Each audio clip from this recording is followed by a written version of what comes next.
Without further ado, I am pleased to introduce Amanda Valdez. Amanda Valdez received her MFA from Hunter College in New York City and her BFA from the School of the Art Institute of Chicago. Her most recent solo and two-person exhibitions include Christy Matson and Amanda Valdez Milk Tide at Reynolds Gallery in Richmond, Wet Kiss at Landing Gallery in Los Angeles, Breaking Wave at Danforth Gallery, University of Maine, Gratitude at the Denny Dimon Gallery in New York, Piecework at the Heckscher Museum of Art in Huntington, New York, Rattle Around at Koki Arts in Tokyo, Ladies of the Night at Mead Art Museum at Amherst College. Valdez has received artist residencies at the Joan Mitchell Foundation, Bemis Center for Contemporary Arts, Birdcliff, MacDowell Colony, and Yedo. She has received grants from the Joan Mitchell Foundation, New York Foundation for the Arts, Hunter College, the School of Art Institute of Chicago, and the 2011 College Art Association MFA Professional Development Fellowship. Her work is included in the collections of the Heckscher Museum of Art, Mead Art Museum at Amherst College, Davis Museum at Wellesley College, and Time Equities Inc. in New York. Valdez's work has been featured or reviewed in Art Forum, the LA Times, Brooklyn Rail, Whitewall, Newsday, Gallery Magazine, Art News, Forbes, Paper Magazine, and The Stranger, among many others. Thank you and welcome. Hi everyone, welcome. I'm so happy you could join today, and I always feel uplifted for the ability to Art Connect us together. I feel like especially in this room just filled with all of this like teeming energy of youth art on the walls. So I have put together a new lecture that you guys get to be the first, I don't want to say guinea pigs, but I really wanted to approach my artist talk a bit different, and it's been a little bit on my back burner to develop something. Oftentimes what happens is I just start taking you through the development just through like painting after painting. Then I'd be like, in 2004 I made this painting, it has fabric in it. So I wanted something different. I wanted to share the influences of the people I've encountered, the artwork I've encountered, the books that I've read, what's kind of in the gestalt of all the work that I'm making. I really wanted to take you through the process. How are these things made? It's often like a very fun question during studio visits. And then to kind of take you through the timeline and development of like, how did this body of work emerge? So when we had the opening of the show, we made some quick remarks, Ellen and I, about our show, and I shared this idea from the writer George Kubler. He was a professor at Yale in the 50s, and really somebody who first kind of introduced the thought that maybe we should also be looking at things other than the Western canon of art, and that everything that has been made by people all over the world is worthy of being studied and has a value. And so one of the concepts he has early on in the book is this idea, and I'll read the quote, that really historians and astronomers are doing the same activity. They're studying past signals, and from those past signals, what can we ascertain about life? And for me, and I shared this in those remarks, but I absolutely love traveling and going to archaeology museums and encountering, you know, whether it's like the most beautiful painting that's ever been made by Botticelli or some amazing weird pot that was made 6,000 years ago, and to really think about the hands of the person who made it, that person was really alive, and what were the conditions in which they were making this. And so George Kubler says, knowing the past is as astonishing a performance as knowing the stars. Astronomers look only at old light.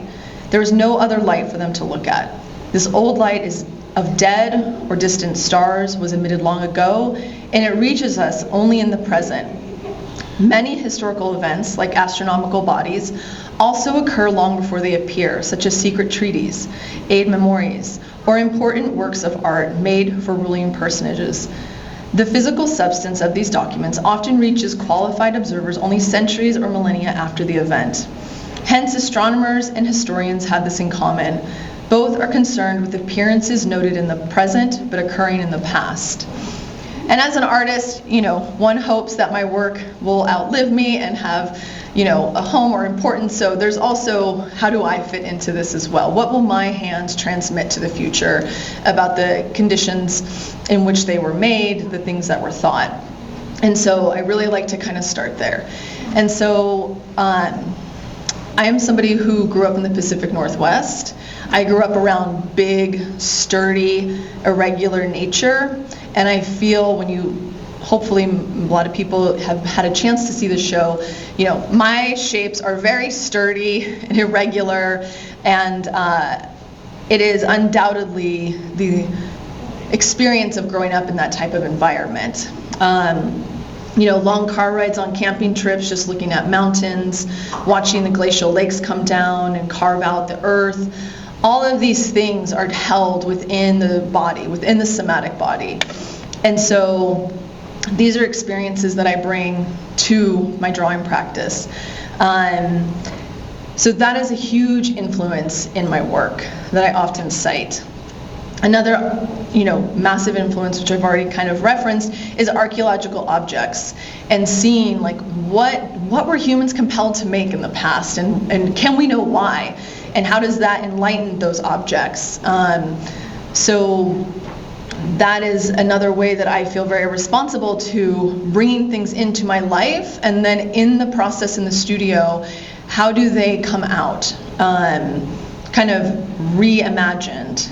And I put these two pieces in here to really see, you have some of these kind of goddess figures represented, these kind of totems in Japan, different archaeological objects, and then you can see these kind of sturdy shapes, these almost vessel-like forms, and the ways that I don't didactically cite things that I'm experiencing, but they come out very naturally in the drawing practice.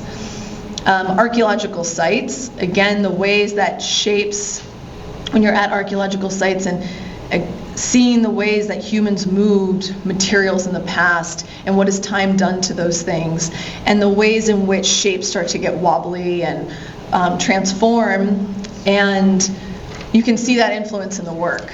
So sometimes when the canvases are big enough, I have enough space for the shapes to start encountering some architecture within it, which again is very much influenced by my experience of observing different archaeological sites.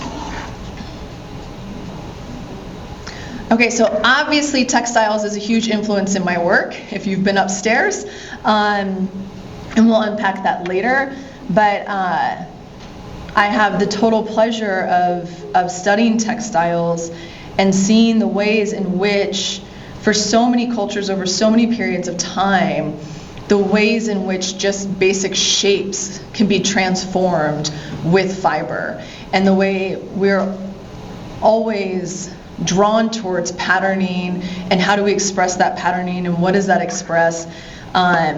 So I've been able, to study textiles from our own country, everything from Gee's Bend to Rio Grande blankets to the Navajo weavings to Amish quilt making, which is close to home here, to some of the textile traditions coming out of Europe, where you have the Bauhaus weaving workshop, you have modernist artists like Sonia Delaney, who started working in textiles and abstraction, and then even someone like Matisse, you see the two shrouds for the church that he designed.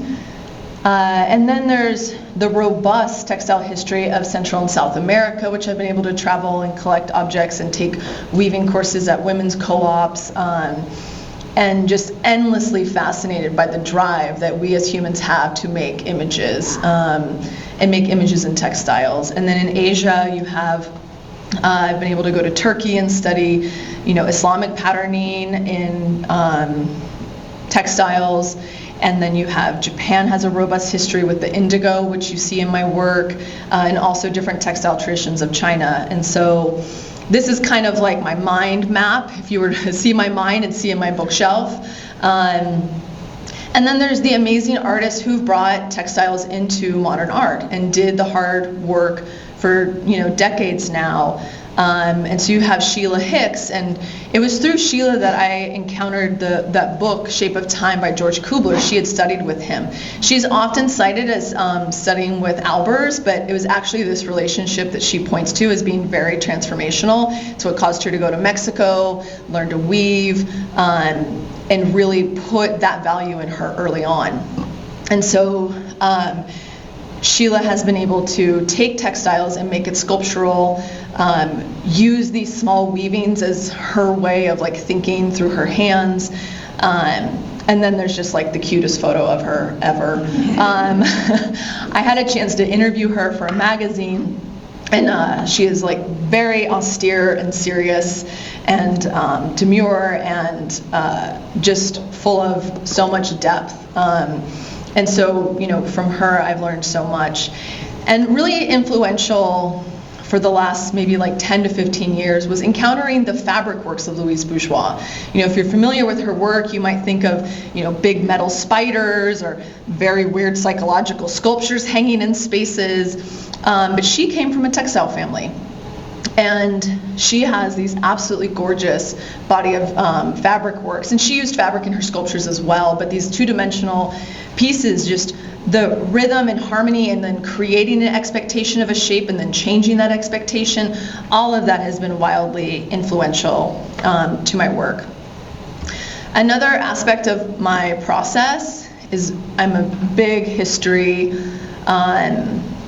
geek, and I will go down crazy tangents for years that maybe never, again, doesn't necessarily need to go in my work. I don't need to teach you anything when you come to my exhibition, but really looking at the work that scholars do to reevaluate history.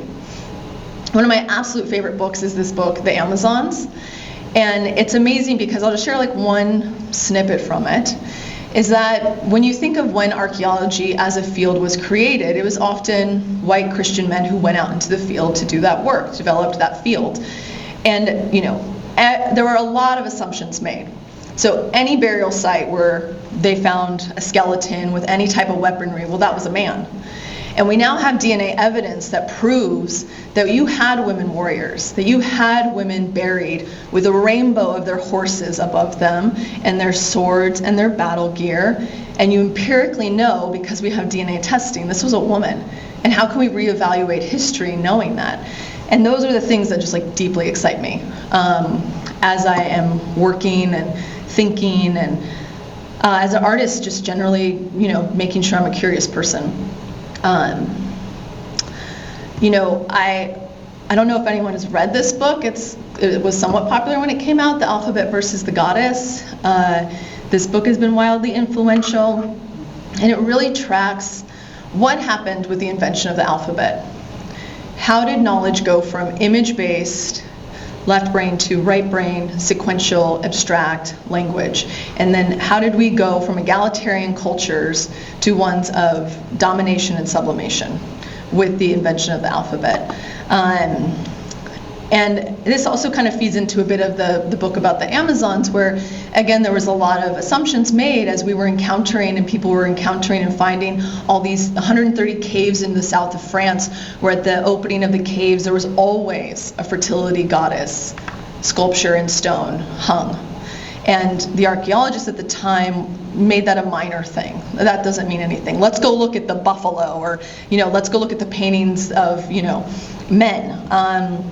And so this book has a lot of really interesting research and propositions.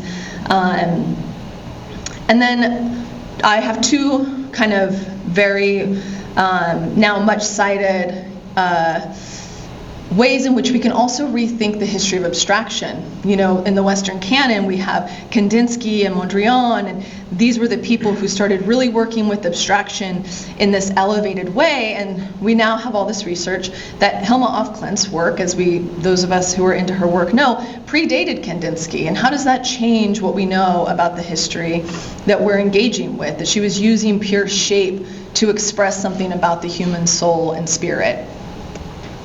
And then my favorite is Guy Spend. Again, artists, women, makers, women of color in a very isolated area of Georgia that were working with abstraction before Kandinsky.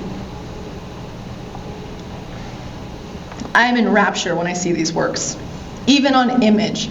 And again, here you have the ways in which you set up a pattern, you set up an expectation, and then you have these artists problem solving and changing what that expectation is. So I love this like little strip of green on the side of this red one, and the way that this pattern kind of breaks up.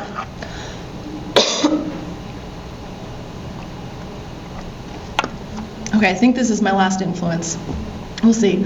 Sorry, I'm a little scratchy throat. I have water, thank you.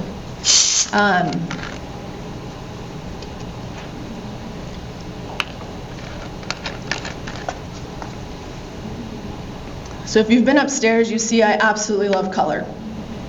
Total color junkie. And when people ask me about my color palette, I often say that there's two kind of major influences. One is kind of girl culture in the 80s. You have a lot of allowance for a lot of color. And another part is growing up in a Mexican-American family.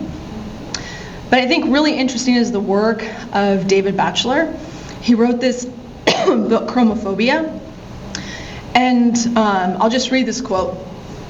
"It is, I believe, no exaggeration to say that in the West, since antiquity, color has been systematically marginalized, reviled, diminished, and degraded. Generations of philosophers, artists, art historians, and cultural theorists of one stripe or another have kept this prejudice alive, warm, fed, and groomed. As with all prejudices, its manifest form, its loathing, masks a fear of contamination and corruption by something that is unknown or appears unknowable. This loathing of color, this fear of corruption through color needs a name, chromophobia."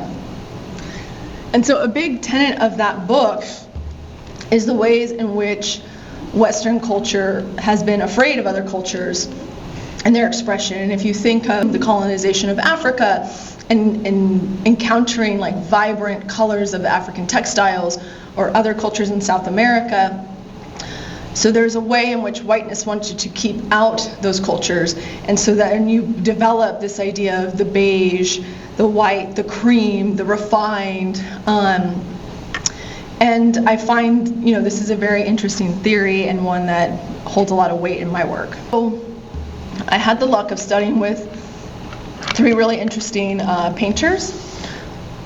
One is Valerie Jardin. She is one of the founders of the pattern and decoration movement of the 60s and 70s and wrote a lot of theory.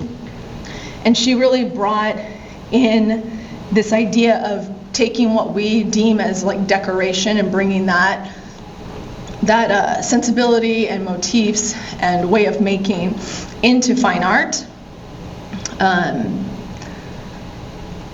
I studied with Judy Ledgerwood, and then the next artist also Michelle Grabner. They kind of came maybe second, third generation after her. And again, you see the flower motif in Judy's work. She's a very serious painter, and oftentimes her subject matter is flowers. The most like unserious thing a woman could do is like, I paint flowers.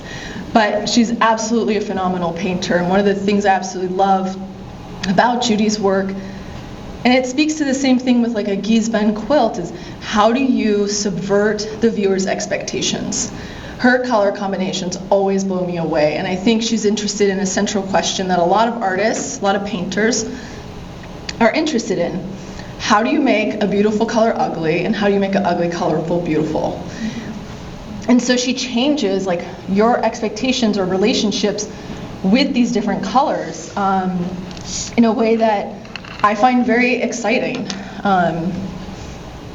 There's Judy in her studio and some more of her phenomenal paintings.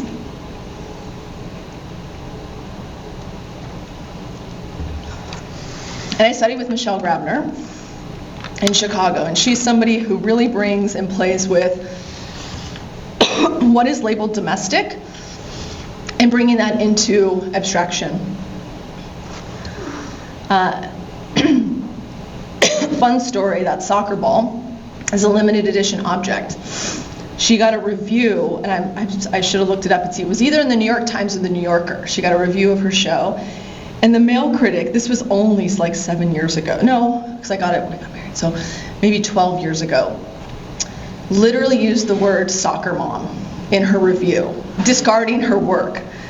That like this is, because she's in a suburb of Chicago. She actually has a gallery on their property called the Suburban. She believes that, her and her husband, who co-run it, believe that is the site to be subversive, not, in the city we're used to subversion, but go to the suburbs and be subversive.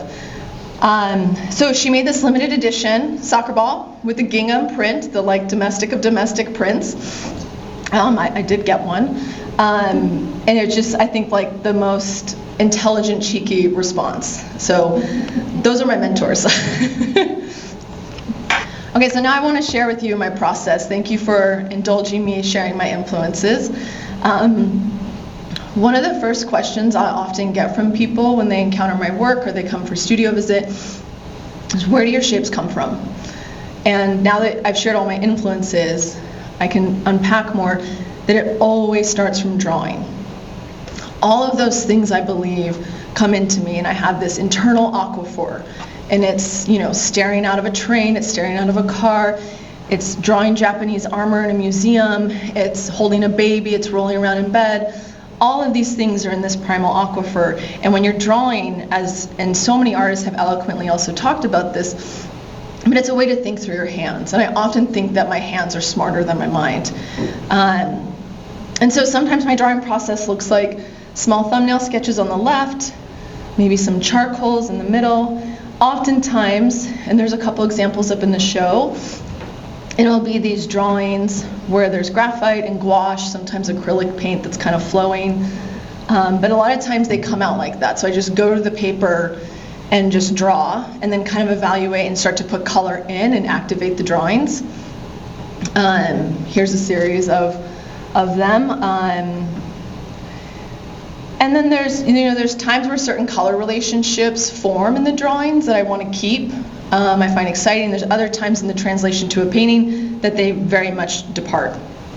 So from those drawings, I then have to decide which ones do I want to make a painting, how do I want to make it, what size do I want to make it. So I often draw them up to scale on tracing paper, and then that becomes basically my pattern, because so many of the surfaces are constructed, deconstructed and constructed, cut into, sewn into.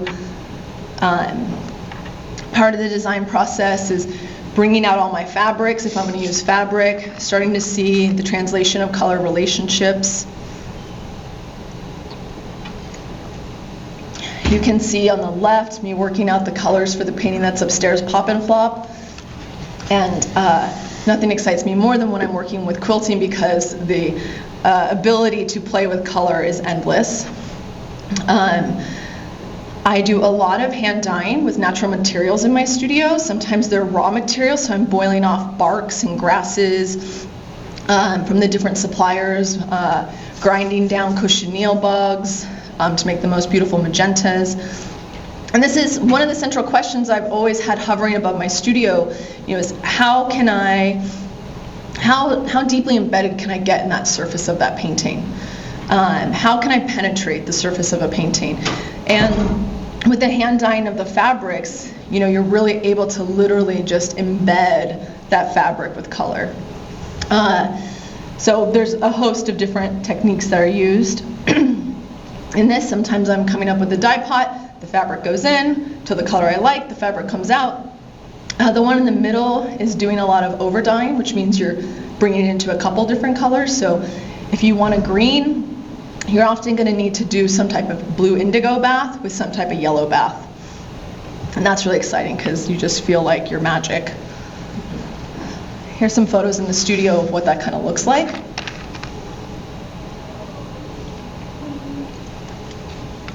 So the photo on the left was fabric that I had already dyed, and you can see it's like the most delicious berry cobbler you've ever wanted to eat. The photo right next to it is this fun process where if you put fabric in an iron bath, it's called saddening it, which I find a very emotional title, or not title, but a name for a process. And so it'll darken your fabrics, and you literally can only leave them in for maybe a minute. It's a very aggressive process, even with just the smallest minuscule of iron, put in your bath. So I love to sadden the colors. and kind of create a moody palette. You'll see this one in the middle. I'll point out the painting that went into. Obviously, I really love to quilt. It unlocks a lot of potential for color relationships. I still use commercially sourced fabric, and I love the way, especially in quilting, the buzz between the two, the hand-dyed fabrics and the commercially sourced fabrics, inherently look very different on the surface. And the process is just absolutely delightful to, again, get to play and problem solve and respond, and you think you've made enough and it's never enough. Once you start sewing it all together, it shrinks and shrinks and you got to keep adding, and oh, maybe when I'm adding, maybe I'll like change the color, and it's like a little wink in the corner of that shape. So this is a piece that's upstairs. So you can see it's drawn to scale, and I decided that I wanted the hexagon flower motif, and so you can see that as I'm like building it out and really like, okay, is this going to fill the space of that shape before I sew it into the canvas? And then the most kind of recent process I've added to my work, maybe 6 years ago, is weaving. Again, that question of like, how can I penetrate the surface of a painting? I can literally make it weave, like, you know, warp by weft in my own studio. And these are two very different processes. On the left is a tapestry weave, and on the right is just a plain weave. The tapestry weave I found could be very responsive to my own mark making. You could kind of get a more frenetic quality to how the fibers and color play on the surface. The weaving process, you know, will make you go cross-eyed because there are a million different ways you can take it. Here's my loom in my studio. It's a 4-harness floor loom. In the middle you can see I'm weaving actually the textile that is in only all of it up in the show. It's the very back piece that kind of holds that wall, and the shape on the left, this is me weaving that. And then interestingly enough, you know, with weaving, with quilting, everything is made on the grid.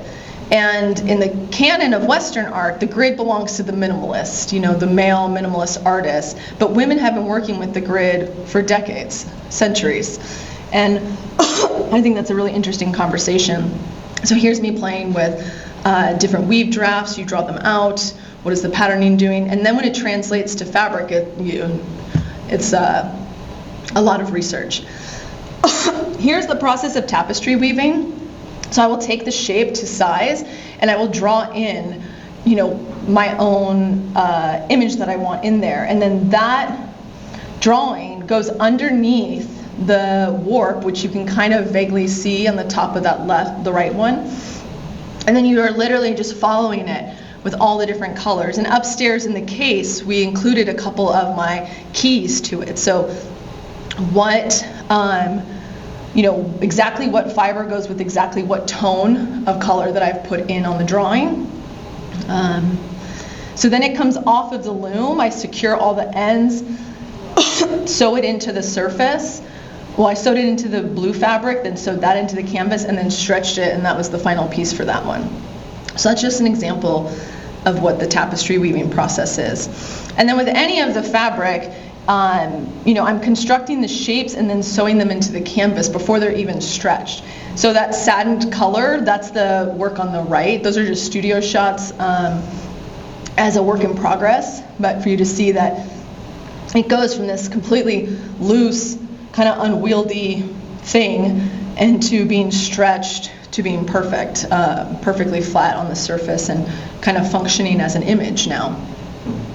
Obviously, I do a lot of embroidery, and I feel like in the gallery upstairs, with the lighting is so moody, you can really feel that as your body moves, the light reflects or absorbs off of the embroidery and can change what you perceive the color to be.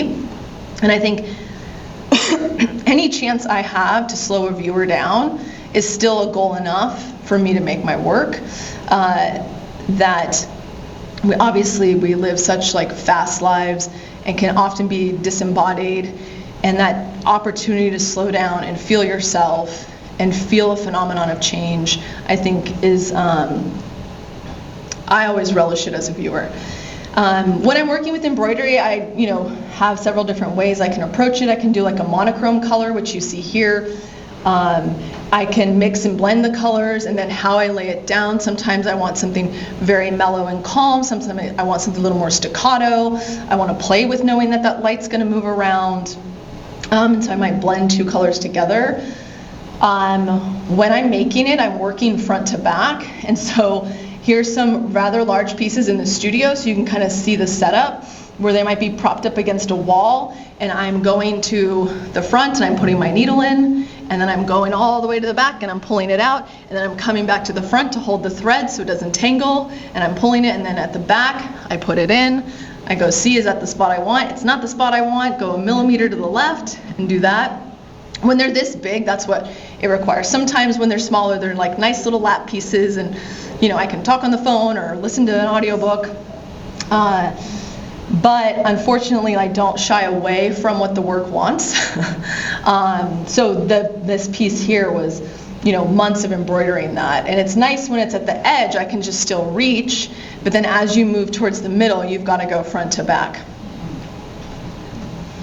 And then here's just some nice juicy details if you've not had the chance to go upstairs of the embroidery and to really see all these different materials coming together on the surface.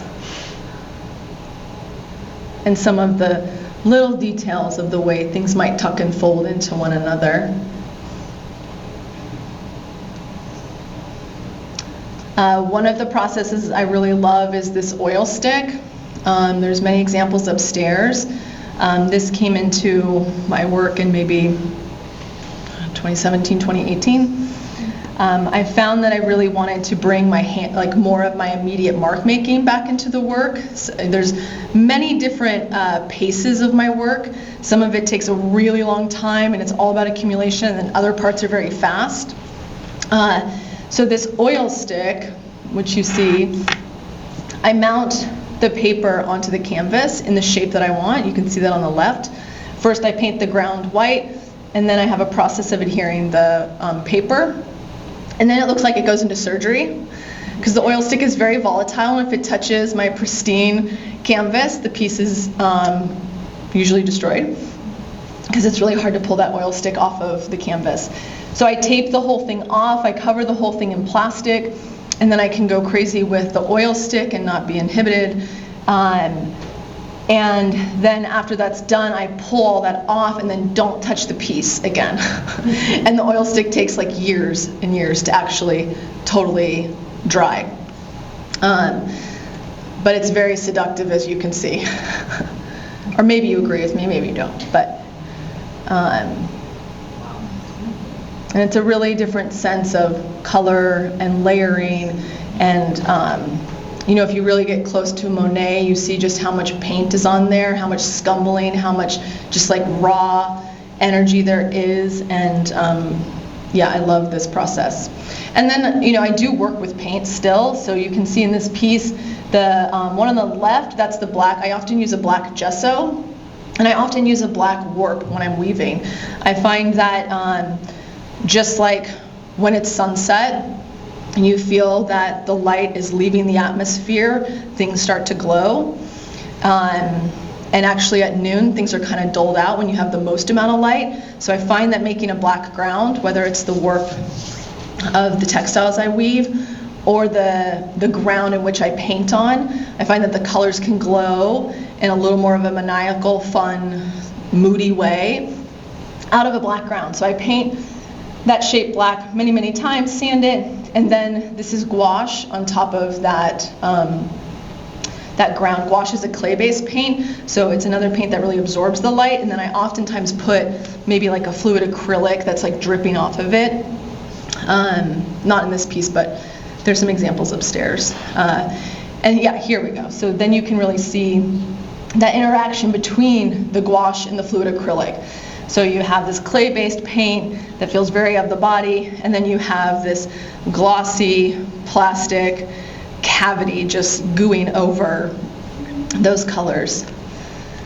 So those are all the processes and tools I have at my disposal when I'm making my work. And I'll take you through a bit of the development of the work and how it got from what you're seeing here to the work that's upstairs. When I got to grad school and I came to New York City, I'd come from the Art Institute of Chicago, which was like, had all the bells and whistles, every department, every tool, anything you could want to do, and I was working in painting and textiles.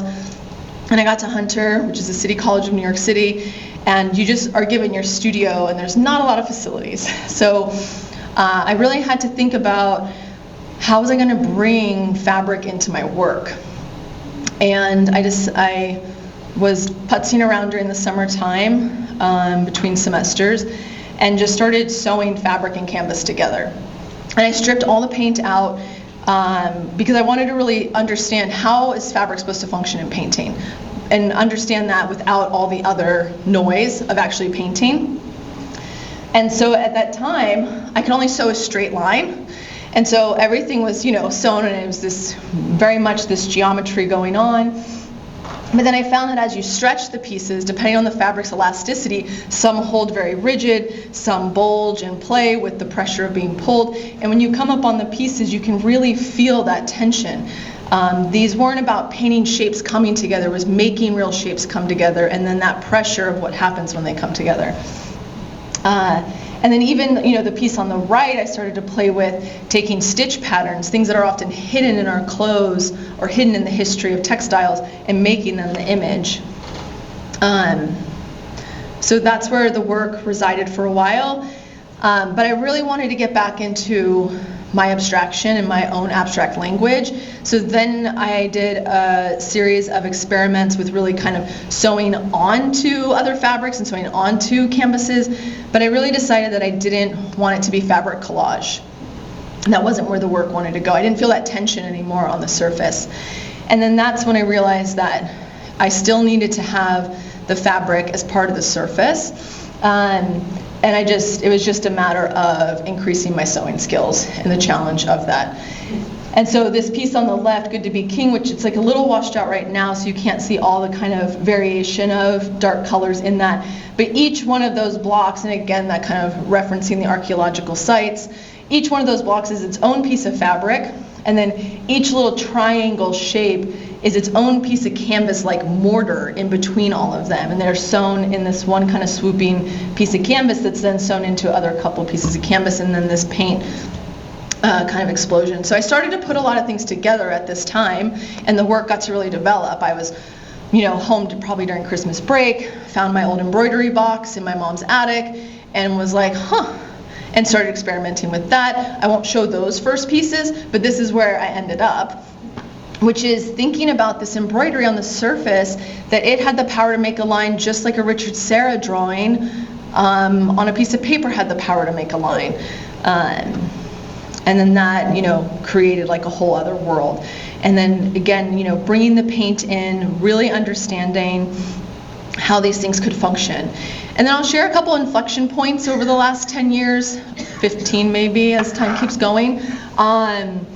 A big part of my practice after leaving grad school was being able to do having residencies that I would go do. An artist residency, if you don't know, it's typically a space that's very supported. You show up, you get maybe a stipend, maybe there's a chef that's cooking your dinners every night. You're given a huge space, a community of people in which to make things with together. And you're given a different location. For me, I never wanted a career that was New York centric. I want to go out, I want to meet other people, I want to know how are you and your friends in your community making it work, what problems do you have, how do you solve them. So I was able to go to the Bemis Center for Contemporary Arts in Omaha, Nebraska, and somehow I caught wind that it was an hour away, and Lincoln was the largest quilt museum in the US, the International Quilt Study Center for quilts. And it was National Quilt Day when I went. I could not get into a single talk. The ladies really stake out their claim in the quilting community, and you were not getting into the log cabin lecture. But while I was there, I was able to collect some phenomenal books, and it was bringing them back in the studio and poring over them. And at this point, I've traveled to a mountain in Bali where it's the only place in the world they do double ikat weaving, and I've been in Peru collecting these textiles in the mountains, but those aren't my languages to author in my work. You're not going to see that in my work. But I felt like for the first time, here was a textile tradition, one that, I had a grandma who made quilts. She didn't teach me how to quilt, but I felt like for the first time I encountered a textile tradition that I could step in and author as well. That was coming out of my culture, like my own world, here in the U.S. And obviously we also know that a lot of the quilt histories in the U.S. come from other places as well. But this piece on the left was one of the first pieces I made that really brought that quilting in. I just remember the excitement of realizing if I create this like black base of these black triangles, then I could create, I chose three other colors, there's a brown, to then play and make it vibrate like a Bridget Riley painting, the way her colors just get your eye going. And so from 2014 on, I've been incorporating the quilting, and I could show you a million examples. You can go upstairs and see. But again, I really love the way you can play with expectations. Another big inflection point was going to the Joan Mitchell Center in New Orleans. The first time I went, it was just for a month, and I decided I needed like a skill acquisition. I really wanted to learn, again, that big question of like, how can I penetrate the surface of a painting? That's where I taught myself how to dye fabric. I'd never really done it before, so I took that time to develop my first palette of natural dyed fabrics. I really focused on drawing. I realized that I was like 5 hours away from Gee's Bend, so I really wanted to travel there, rented a car, took a couple other residents. We went up to Gee's Bend, which if you don't know, it's Gee's Bend, as I mentioned before, is in Alabama, and it's in the 17 county Black Belt in Alabama. And during the Civil Rights Movement, there was obviously a lot of concerted effort to disenfranchise voters. And the people of Gee's Bend, it's kind of this spit of land that's surrounded by this kind of lazy river. And to go vote, you just take this little pull ferry across the river, and there was like a bit of a bigger town there, and that's where you'd vote. So during the Civil Rights Movement, the locals there cut the service off for the ferry. And to drive to their voting place was an hour-and-a-half drive around, and oftentimes people didn't have the money for gas or cars. So for me, the location of this place meant just as much as the quilts and where they were coming from. And so to me, it was a pilgrimage to go there. And it was so for all of the like Smithsonian exhibitions and reviews and all the scholarship, it couldn't have been more humble. It's a double wide trailer. On one side is their educational area. You can watch the documentaries about them. There were ladies there. You can talk to them. They're working on stuff. And then on the other side, just on tons of shelves, are just all kinds of different quilts, from like pot holders to baby quilts to full quilts that you could just rifle through and purchase. They have like tour buses come. It was really a fantastic experience. And so that was like my own pilgrimage to see this location and these women that had meant so much. And so here's when the hand-dyed fabrics begin to enter the work. So I did make a small series of paintings with that new palette of colors. Ooh. And again, you can see like this one on the left really shows that kind of buzz between the commercially sourced fabric and the hand-dyed fabrics. And so that green and that kind of blue in the bottom, those are commercially sourced, and the pink. And then you kind of have these clay colors that it's just cotton, but so many people be like, oh, that's leather. It's not. It's like cotton or even muslin. So I got lucky. I got to go 2 years in a row to the Joan Mitchell Center. And it was there, one of the things sometimes residencies will do is they'll bring in visitors, curators, gallerists, and you'll get to have these visits. And I had a visit with a curator who kind of left me with this question of, she found that the embroidery was so seductive. Could there be something else on the surface that competes with it?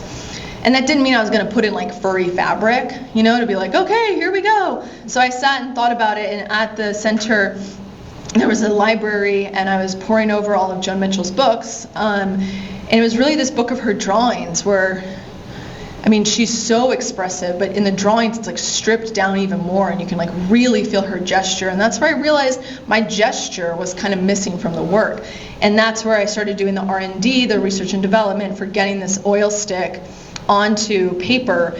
Not onto canvas, it's just a different feel. The canvas is so toothy, but on the paper it's just smooth and just keeps going. And so you can see some studio shots, and then really the unfolding of those materials together. So you can really just see those different versions of my hand, from the quilting, which is kind of methodical, the embroidery, which is all accumulation, and then this real staccato energy of the oil stick.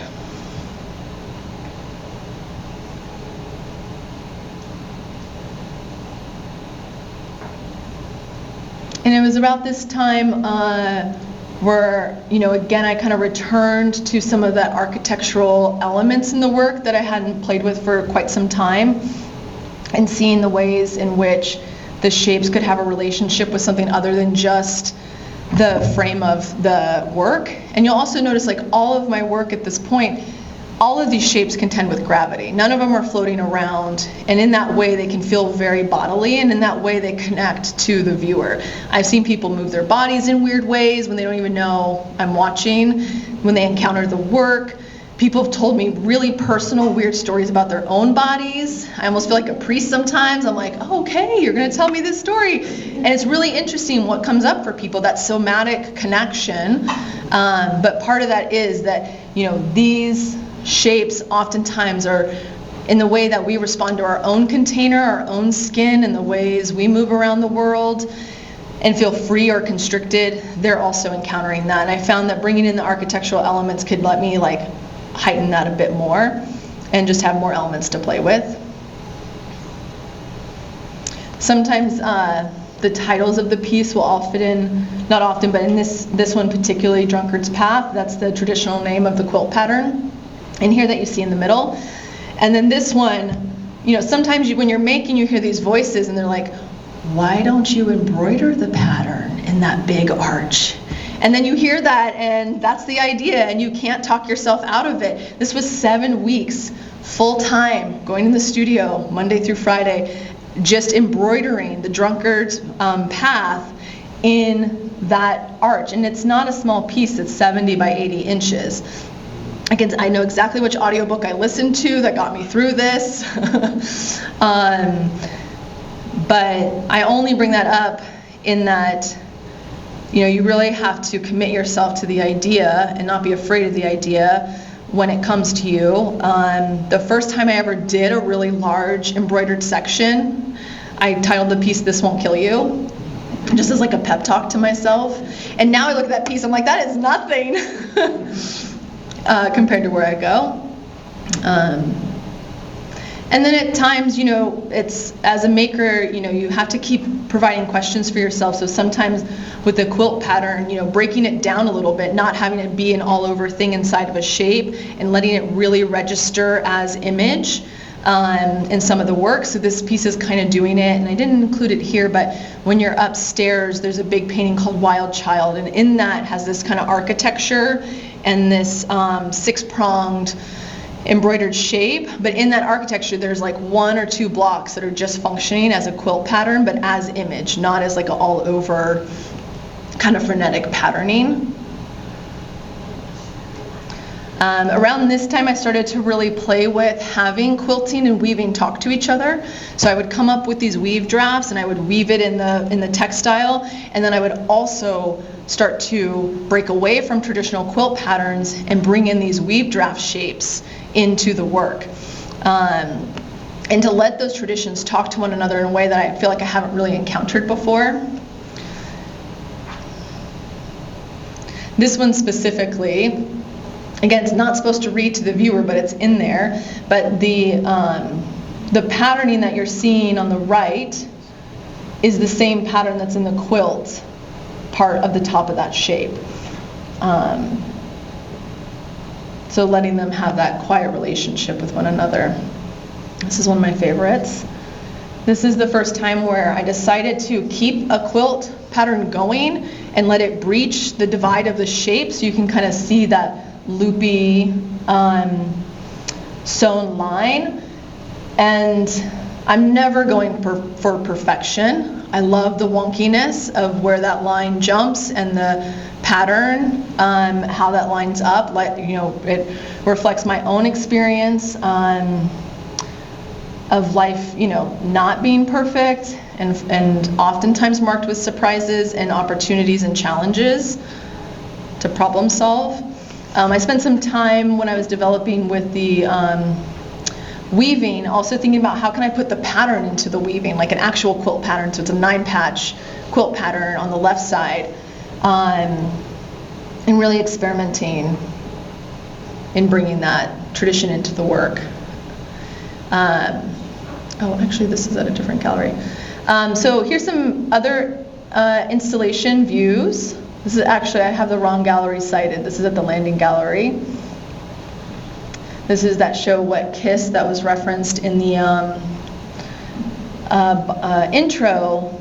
A lot of my titles, I keep lists of things I encounter, things I hear, my own thoughts, maybe like a snippet from a lyric or something, but I have a knack when I have a show at this gallery with it very much being rooted in my relationship with my son. And there was one day I was like laying on my bed, exhausted, and then I just feel this like big wet kiss on my forehead. And then I just laid there and like felt the wetness and just the like sweetness of that moment. So we should all have wet kisses. So that was called Wet Kiss. This is called The Deep Way, this exhibition. And that's also a reference, my son wanting to, as a small child, he wanted to go out to the swimming dock at this lake we always go to. And he's, 2, 3, and, he can't swim out there by a long shot. And I'm not taking him out there, like he can't swim. And it's a little deep. And he would just say, I want to go the deep way. And I just thought, like, don't we all want to go the deep way? Like, here's an exhibition I did, which was the first exhibition that we had like a public opening after COVID in the city. And so I titled this show Gratitude. I have a practice of writing gratitude lists, and so for the exhibition we created a postcard, and on the back I put one of my gratitude lists on that as kind of an offering to this really tough time we'd all gone through. I heard this museum curator Helen Molesworth she does this podcast on the David Zwirner podcast, and I remember her having a conversation with the artist Steve Locke, and this was a couple years ago, but she talked about how artists made their best work during COVID. That like in the years after COVID coming out, like huge gallery artists to like, the rest of us. But that focused time, no openings to go to, no distractions. Obviously it provided a lot of other challenges, but that just being able to have a certain quietness of your life and go deep produce some of the best work. And I found 2021 was one of my most like productive years, and I even had a small child, but as I was putting together this slide lecture, it really hit home that's also true for me. This is a large-scale weaving I developed with the textile mill in Guatemala after doing a residency there. Similar to my paintings, where I bring together lots of different materials and processes and histories, I approached making this large-scale weaving the same way. So you have like, a wool flat weave, which is this kind of background, and even these 3 kind of architectural shapes. Then you have a chenille kind of shag, where you weave the chenille shag rug, and then you cut up the strips, and so it's like very textural. You have a top weave. It's kind of hard to see in that top shape, and so as I was making the piece, I was thinking of my other weaver friends, and who are like make the most exquisite work. I was like, oh my God, they would never make a chenille shag rug. I felt it was what was needed in the work. So these are some just installation images to see how the work plays and functions with one another.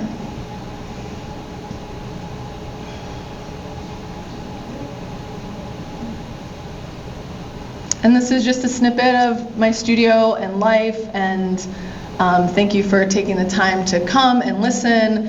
And if there's any questions, I'm happy to chat. So thank you. So folks, we're going to kick off a very brief Q&A with the artists. If anybody has any questions, raise your hand. I spoke a lot, so maybe you don't have any questions. This slide's back, there was an object. Oh, I was wondering if anybody would I spy my sculptural endeavors. Talk about that a little bit? Yeah, I mean, again, you go to these residencies sometimes, and they have the most amazing facilities. And so I was at Bemis, and they had this amazing ceramic studio, and at the time no one was working in there, so I had started to go in and just make shapes in a very rudimentary way, hand building, and really loved that work. But then coming back to New York City, I can't maintain my own studio and go rent space at a ceramic studio and that kind of thing. So I've had forays into that. I also have a whole series of vessels I've made as a collaboration with 2 other artists. It's ongoing. It's called Vessel Cult, and the 3 of us work on we share drawings, we hand build. Michael Davis of the collaboration, he'll throw the pots, and then we'll all collaborate on the surface. And there's a certain freedom as like a painter coming to the process. I do things they would never do, and then the same thing, like they get the freedom of kind of not making like what their practice is very research based and goes on these tangents, and so they get some freedom from that as well. But yeah, so there's some sculptures flown around the world. So when I was younger, I think the idea is art was something you created and it would last forever. So whether it be a Japanese vase or a oil painting or a Greek sculpture, and when you're using this wonderful texture, what are your thoughts in terms of sun, how long it's going to last? Oh, don't put it in the sun. Don't ever put it in the sun. I mean, obviously, when you're lucky enough to show in a museum or museum collects your work, you know that there's major safeguards around that piece. And I'm lucky to have works in museum collections and know that, okay, those are safeguarded, or they're in collections that I know will go to a museum. Collectors will ask these kinds of questions. Maybe they have a spot they want in their house, on Long Island, and it gets a lot of sun, and it's like, this is not the work to get then. And you should have your windows treated because you should put no artwork there. Shouldn't even put a leather bag there, like the sun will bleach it. The sun's so powerful. So certain amounts of natural diffused light is fine, but anything that gets put in the sun is going to degrade. So, yeah.